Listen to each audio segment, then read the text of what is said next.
Breaking news, and we're hearing right from the ground what's happening. 18 people were injured overnight in an explosion aboard a subway train on London's Tube during rush hour this morning.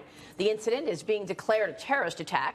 Passengers reported seeing a device on a train, and they also reported that they heard a bang at the Parsons Green station in West London. Photographs have been taken inside the train, that's what we're showing you right here, and they show a white plastic bucket inside a shopping bag. Flames and wires can be seen from that shopping bag and the bucket. Here's what Scotland Yard said about the incident moments ago. We now assess that this was a detonation of an improvised explosive device. As you'll have seen, there are reports of 18 injuries, and I understand most of those to be flash burns. The scene currently remains cordoned off, and the investigation continues. The incident is the 5th terrorist attack this year in the UK. Prime Minister Theresa May tweeted on the attack this morning. Here's what she said. "My thoughts are with those injured at Parsons Green and emergency services who are responding bravely to this terrorist incident." President Trump also tweeted on the attack this morning, and he wrote this: "Another attack in London by a loser terrorist. These are sick and demented people who were in the sights of Scotland Yard. Must be proactive." He added this: "Loser terrorists must be dealt with in a much tougher manner. The internet is their main recruitment tool, which we must cut off and use better." Is that the issue, Jason Chaffetz, the internet and how they lure in other people to become would-be terrorists? Well, clearly, globally, they're in the recruitment business, and they do a masterful job of getting their word out in a big, big way.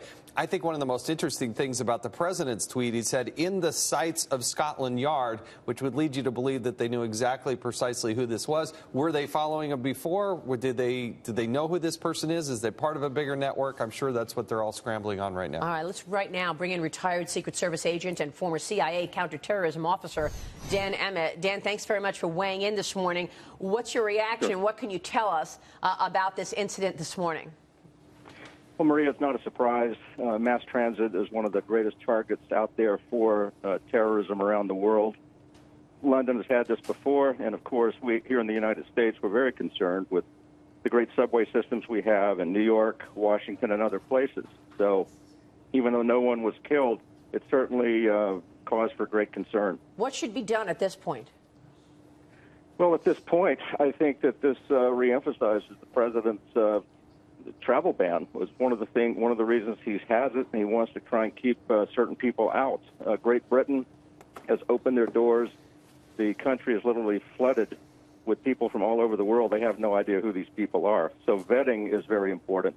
But in terms of the individual going on these trains and so on, situational awareness is crucial. If you see something, you definitely have to say something. So, Dan, this is Jason Chaffetz. The indications are this may have been in a shopping bag, which is very difficult to surveil. Are they doing enough with dogs? I'm a huge fan of having canines because they can sniff things that humans just flat out can't see. But do you think they're doing enough in London? And are we doing enough here in New York and other places where mass transit's a big part of how people move?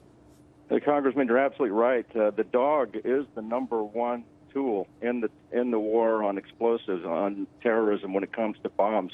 Unfortunately, there just aren't enough dogs.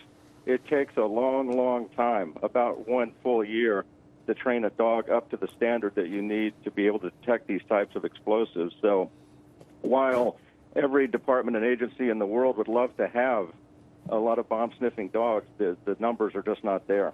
Yeah, we spend billions of dollars on machines that are just theater.